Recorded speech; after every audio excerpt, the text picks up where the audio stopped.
तर मनोज जरांगे हे आरक्षणाबद्दल राहुल गांधींना प्रश्न विचारणार का, असा सवाल प्रसाद लाड यांनी उपस्थित केलाय। भाजपा आमदार प्रसाद लाड यांनी मनोज जरांगेंना हा सवाल केलाय। राहुल गांधी फडणवीसांचा माणूस असं जरांगे म्हणतील का? राहुल गांधींच्या आरक्षणावरील वक्तव्यावरून लाड यांनी हा सवाल उपस्थित केलाय। राहुल गांधीला तर प्रश्न आहेच, परंतु मनोज जरांगे पाटलांना देखील माझा प्रश्न आहे। काय मनोज जरांगे पाटील पत्रकार परिषद घेऊन राहुल गांधींना आरक्षणाबद्दल विचारणार आहेत का?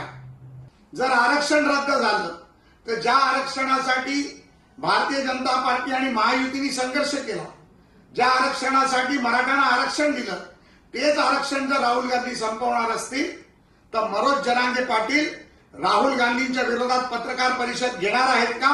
मनोज जरांगे पाटील आता हे म्हणतील का की राहुल गांधी देखील देवेंद्र फडणवीसांचा माणूस आहे म्हणून? मनोजजी, हिम्मत असेल तर आज पुढच्या 2 तासात पत्रकार परिषद घ्या, राहुल गांधींचा बुरखा पाडा, तर आम्ही समजू की तुम्ही खरे मराठा आरक्षणाचे आंदोलक आहात